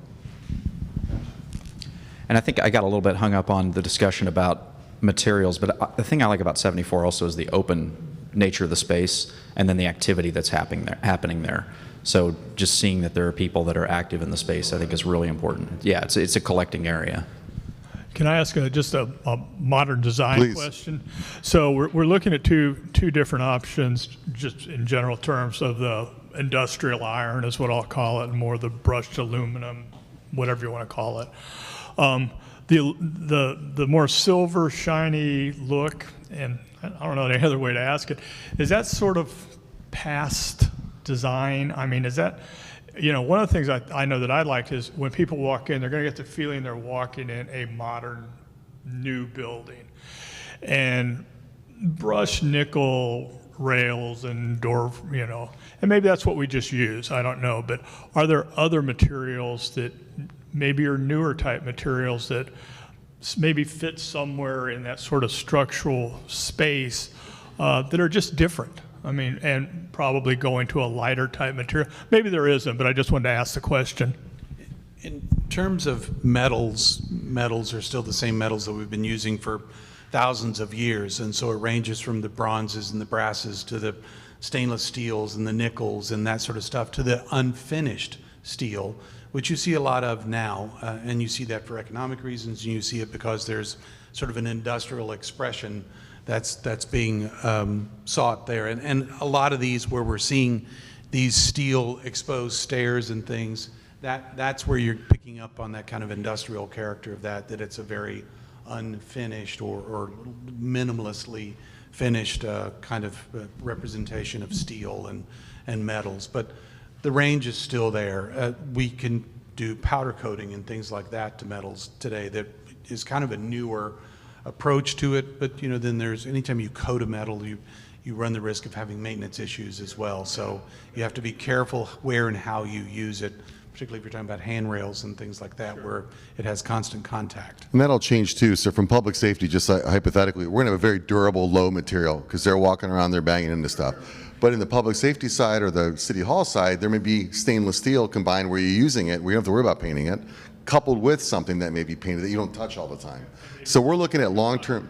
Steel might, you know, is that a little different kind of look, a little different sort of something. So And it may not be the material you touch. To Steve's point, we may look at, hey, wait a minute, what is the opportunity for failure here? If you took something like this, and where was the other one? That one, those two, and say you powder coated the steel to where it had more of a lighter color, silver color, whatever, that would change that image dramatically, and it would strike you in a completely different way than it currently does. So yes, just the way the color of something gives it visual weight. When it has more visual weight, it feels heavier. It has more gravity. When it's lighter, it seems to hover. There's steel painted white. Yeah, and so 69 has a painted white steel frame. This also has another interesting characteristic. See, you have the white painted steel and you have the lighter color mullions, and see how seeing through that looks very different than, say, here, where you have the darker mullions and the darker perimeter steel.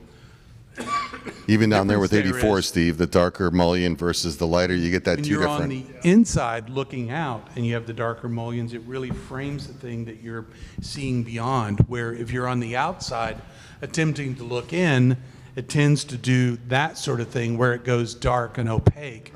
And so you're getting a different experience of the same thing. So there's a balancing act that you have to figure out there somewhere along the way. Let's go. Yes, ma'am. I did like 79. I did put a dot there because I did like the fact that you could sit without tables in front of you and converse with colleagues or whatever. That's a collision space, and it is a public safety environment from a police standpoint, so that's a good catch. That's absolutely what it's there for. 85 was a red dot, and we had the lights and we had the wood, but we had something missing. What was missing in 85, just so we touch on them? Down here, board I. Oh, okay, yeah. 85, I see a red. That up was left. mine.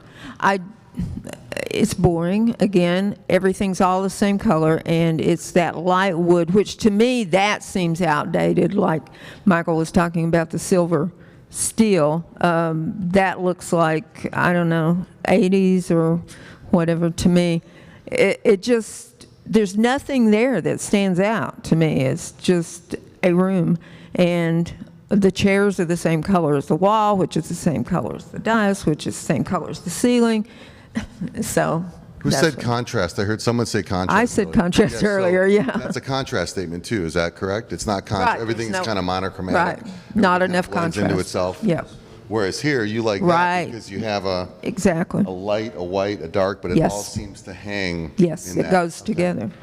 One I really liked, just for the space, number 75. And what really drew me to it is it has that feel of a very active common space. You know, I guess these are people visiting, whatever. You got work going on up here, you got a fireplace. That was just a very inviting space. And, you know, in a perfect world within the, you know, as you're entering the building, you're coming into a common space. That's a very inviting type of space. So you could see this maybe like a lobby to City Hall or something where you have not two the entire whatever. down floor, but you know, but Sure. something where you actually have what feels like a lounge sort of a situation, and you're not feeling like you're looking for, you know, so you know, where can I sit that somebody won't yell at me? It's relaxing, and people often come into the public buildings not relaxed, you know, upset about something. So I think it helps to kind of bring that down. Wide open, two-story, and a narrower. They both evoke the positive green in 75 and 77. Are those similar? Yeah, for me, they're similar. Just personally, I like the To me, the fireplace makes a big difference. I like the too. fireplace. I love the fireplace. I do. Yeah. Yes, it's a focal point, and yeah, I really like that. I know there was an outdoor image where they asked what that was. That effectively would be the outdoor condition. Then you see the inside, so you see it on the outside. I think That is the same building we looked at. down there. 17 Yeah, similar. okay. So it has that same context of design. So let's continue on to the outside. I know are we okay in time, everybody? I know we're good. Okay, perfect. We're down now to, as Steve said, and again we have everybody here now from the outside. Now we're on the outside of the land looking in. So think about buildings too, building structures. From J, K, and L, this is more a form, and let's just start with J, and let's go right to 86. For me, 86 is the variety of landscaping, what's going on there. Again, the activity. You got families outdoors. That's exactly what Herforth Park is supposed to be, is an active space, families outdoors, living life. And the Swan, and the I could probably do without the Swan, but well, I was thinking lake and water. I think there's other ways to accomplish that with art. Fish. But you like the fact that it's dynamic and there's Absolutely. other things going on. No. Is that the reason why there's a red dot in 93? Is that Getting close to the speaker there. Yeah. So. Yeah. Well, I think I may have put. Well, that's interesting because this is the opposite of that.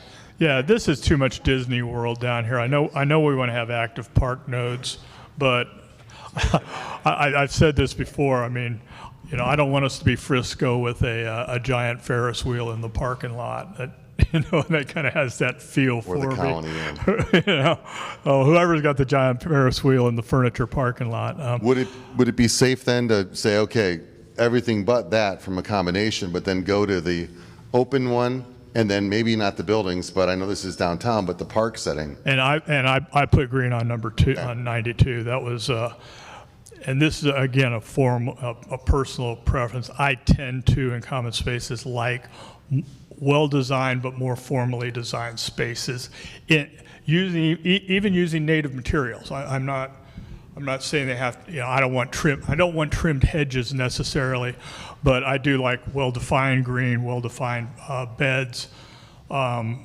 So are you saying well-defined more fountains. I would say this is not effective? particularly well-defined. This is extremely well-defined. Yeah.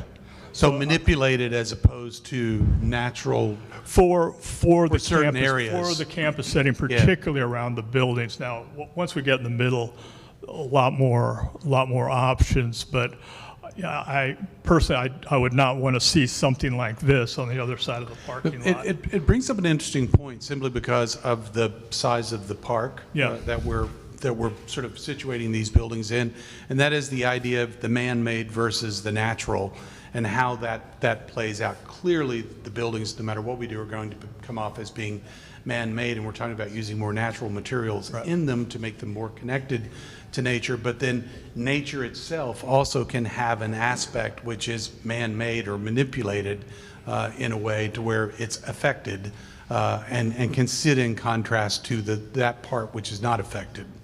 Yeah, I don't know. Are you familiar with the Buffalo Trace project? Yes. Okay. So in Buffalo Trace, very naturalized product. You know, it's the water garden area down there is part of that whole thing, and so it's a very naturalized area. It's native materials. It's low maintenance.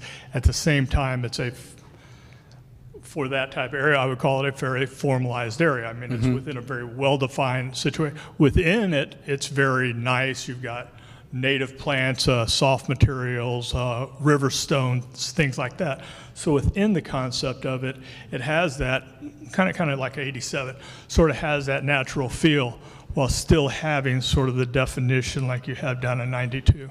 Yeah. Does that make sense? Yes, it does. So I liked 89 and 95. I really liked the trees. I feel like you could put a picnic basket out there. You could, I would like that, and I really like the perennials as well. The only thing I don't know that I know you know is what does a perennial field look like, you know, in the wintertime? I mean, that's an issue. I'll talk to the landscape designers. It depends what you put in there. What to answer your question? Well, and we'll design for all the different types of seasons, and so there's different ways that we can address those, and so there's different materials. Native materials, exactly. And that's our philosophy, is using native or adaptive plant material.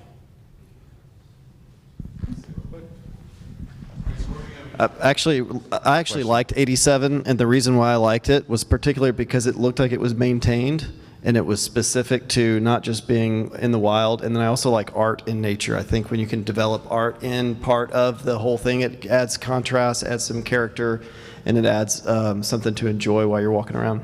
Maybe the commonality in these two things is a sense of deliberateness, that they're both deliberate in their own way, that something is happening there for a purpose or a reason.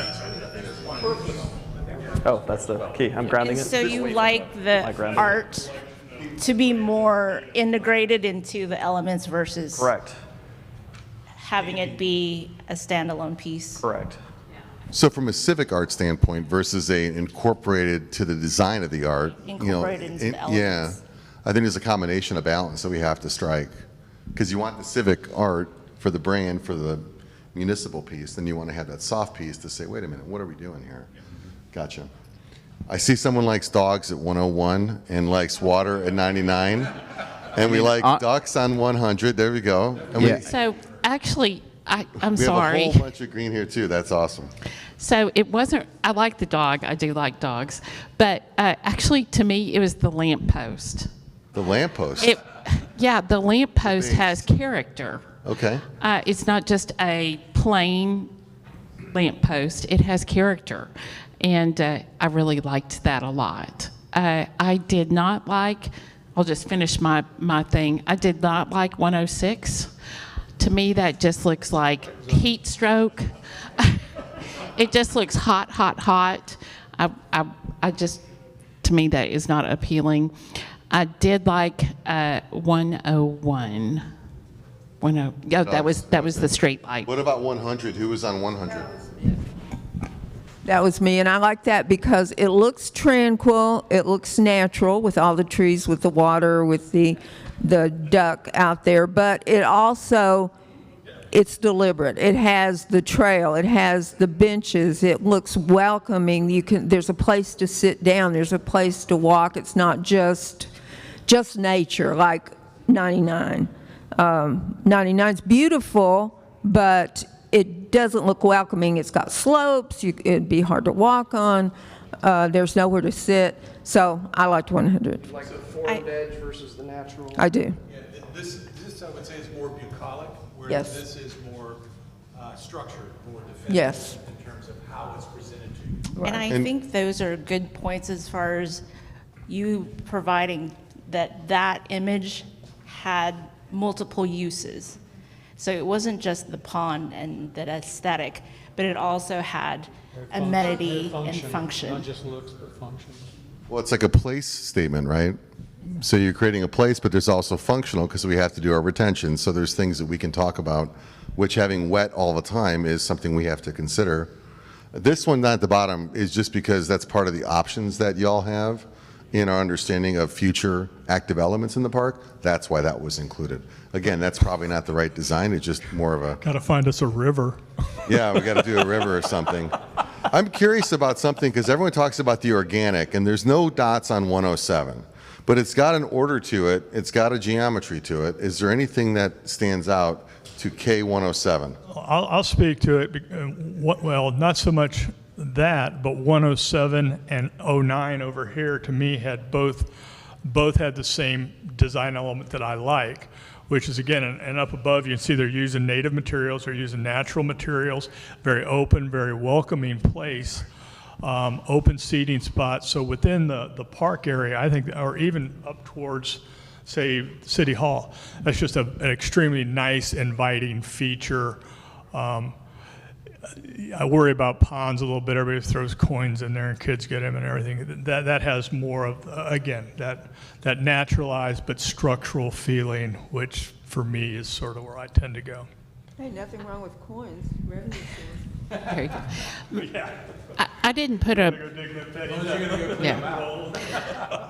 I did not put a red dot on 107 or on 109, but my main concern about, oh no, maybe I did on 109. My main concern about that is hot. It's going to be hot. There's no shade. Where do you sit? We're going to have you as the comfort councilman. That's it. That's right.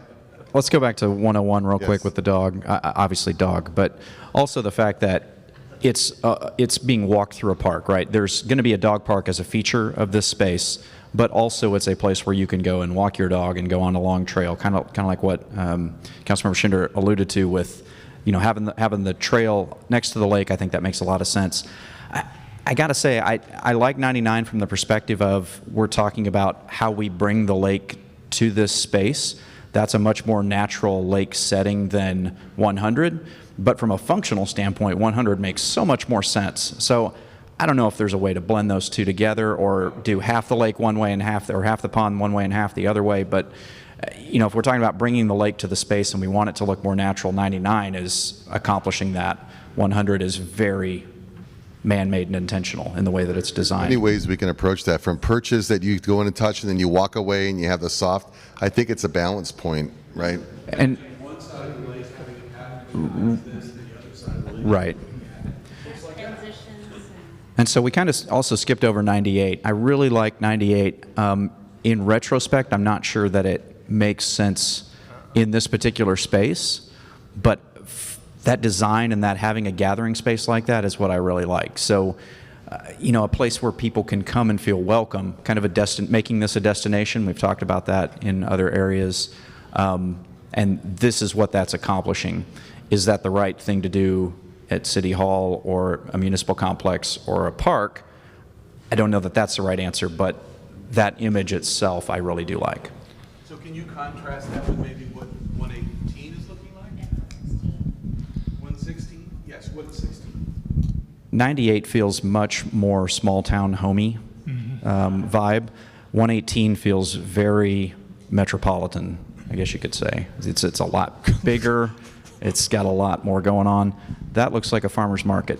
It looks like an oil It kind of looks like a cattle yard. Yeah, I'm not a fan of that. We're just listening, and I'm just listening to what you said. To me, it looks like you go from a framed element and it breaks down to the organic, which seems to be a theme. It's kind of an edge, a boundary, which gives you a place to enter, a place to go, but then it gives you an opportunity. And to your point, people may want to go to multiple different spots, so it's dynamic too. If that's what you heard out of what I said, then I'm a lot smarter than I Well, no, think it's I not am. just you, but I think collectively you're all talking about little pieces, and that's why we need to hear this from you, is there's little pieces, and directly in line, here's an outdoor element that's covered. So don't point your mic at the speaker there. Yeah, you can keep it. Yeah. I'll do this. How's that? Is that better? And then the same thing here, where you have the kind of the trellis work to keep you cool.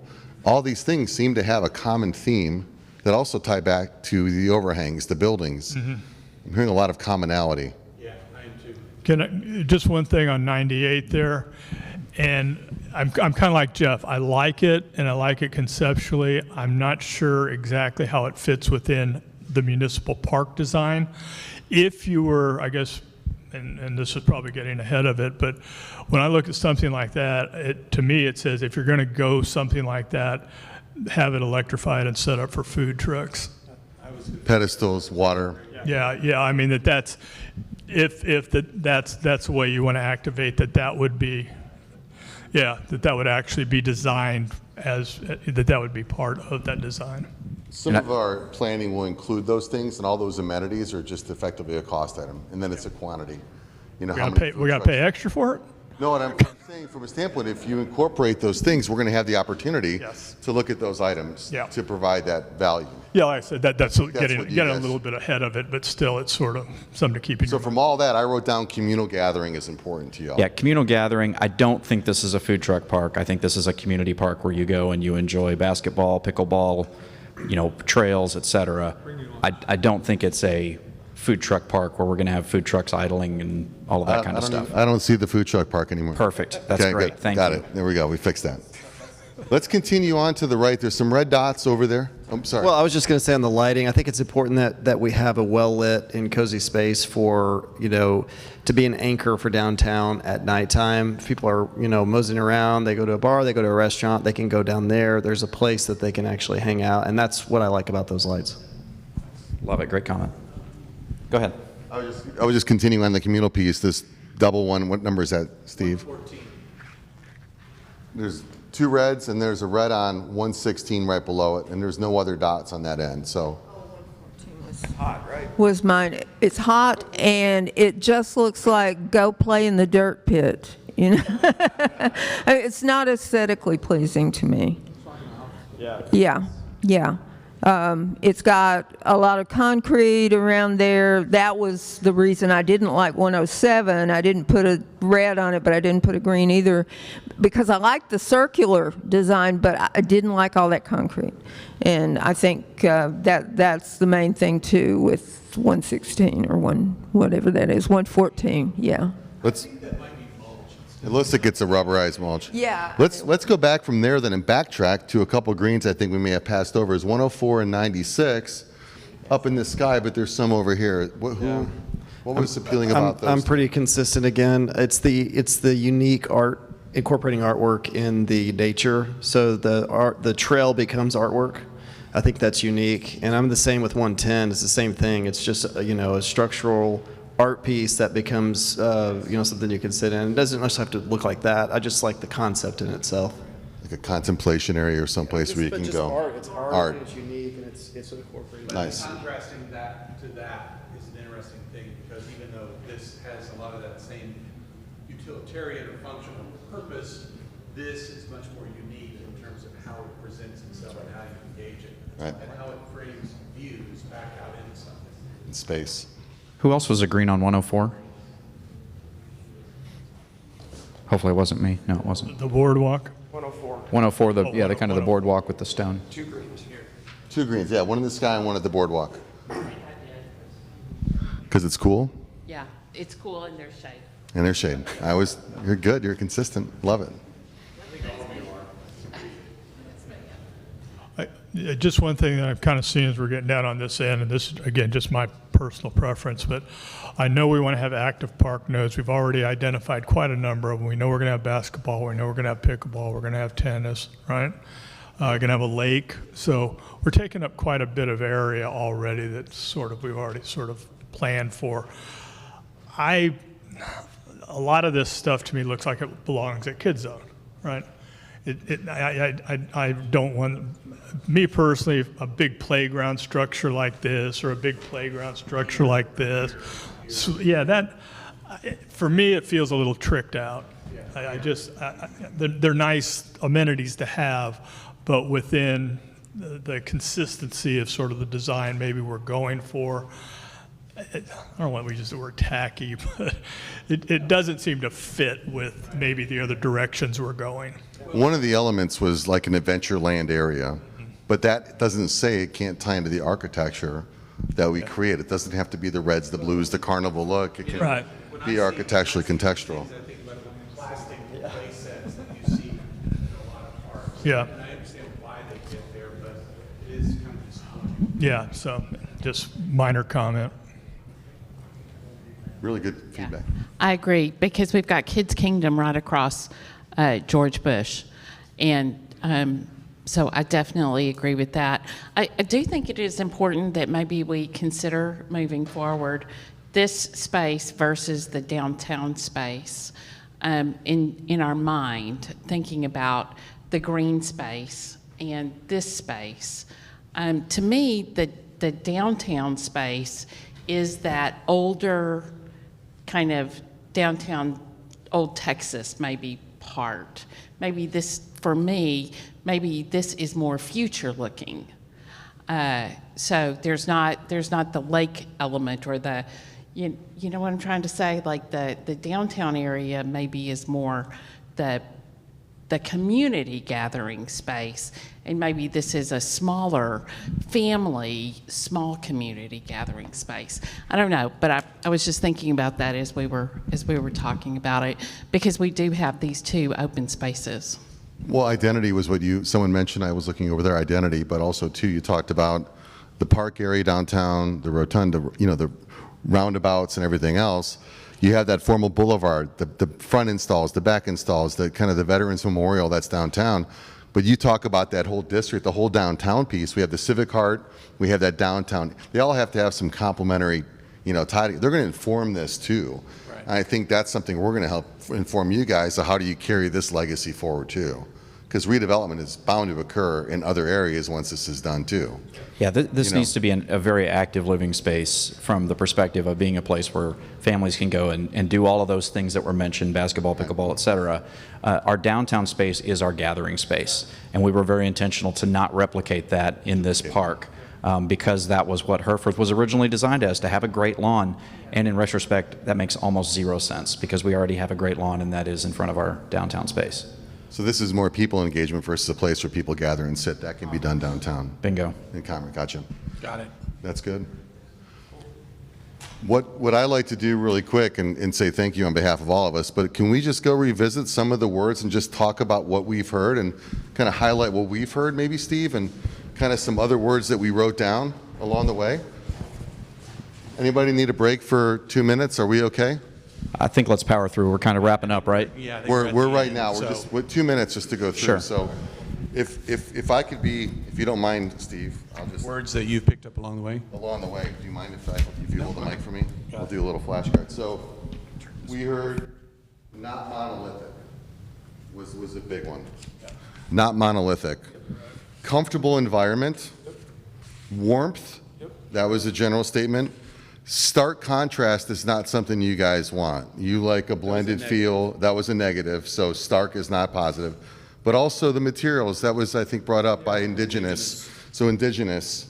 Texture was in part, not texture everywhere, but there were some certain pieces that had texture that can be all tied into how do we tie texture in historical preservation, and that was something we said.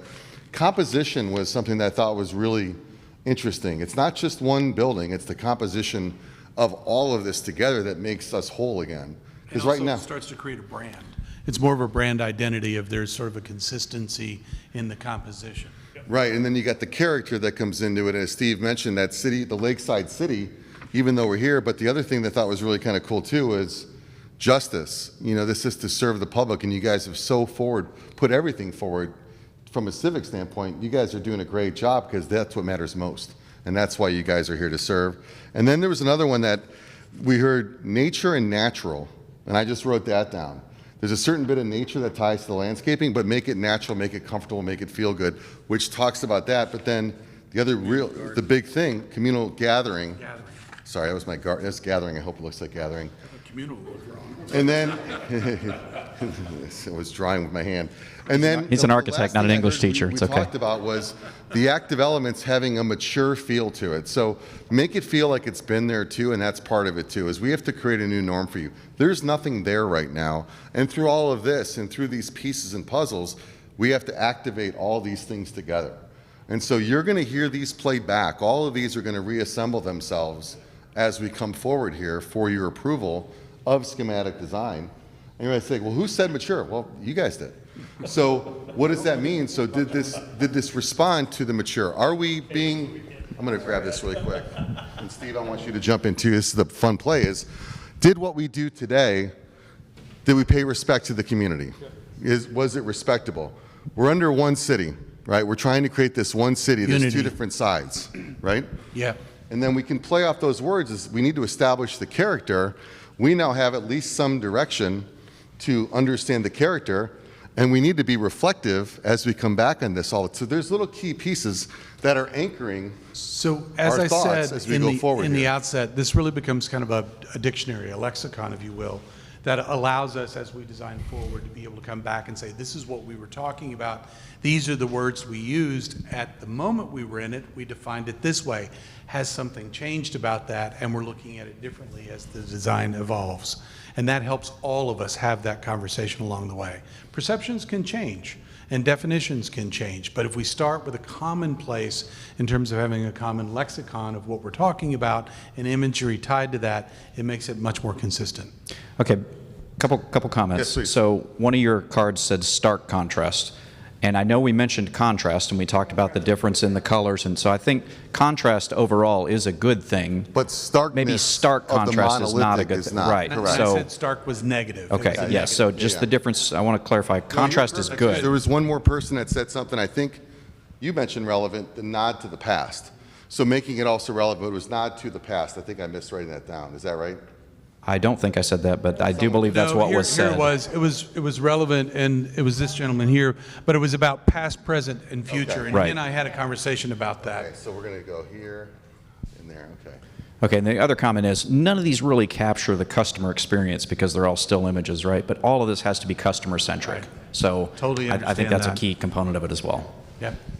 Well, I think the other thing too that I wrote down at the end was, stapling and making sure this is the city you guys can all come back to and live, work, and play. And so that's what we're going to talk about. And one thing we talked about was open and light.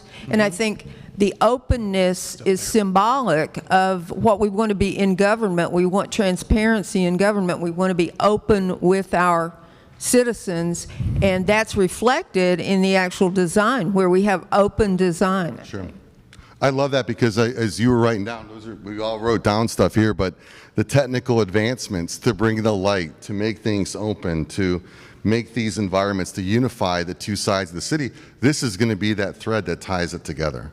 And through your input and your collective understanding, coupled with our effort with all the stakeholders, that's how we can bring these buildings to life and make this a reality. So I think we're good. Any questions? We Council, thank any- you very much on behalf of Hafer Walker and Westwood and our civil engineering here as well too, and Swinnerton for being here today as well, and to the council, to Christoph, the city manager, David, the office chief, both chiefs are here. We really appreciate this opportunity. I think long ago, you go back and we talked about about you guys being involved. Now you are involved. You've been involved. You've been very gracious with your time. You've been great hosts. Let us keep bringing this to life together for you. So on behalf of Hafer Walker, we thank you. All right, thank you. All right, council, let's return to our seats and we'll wrap up.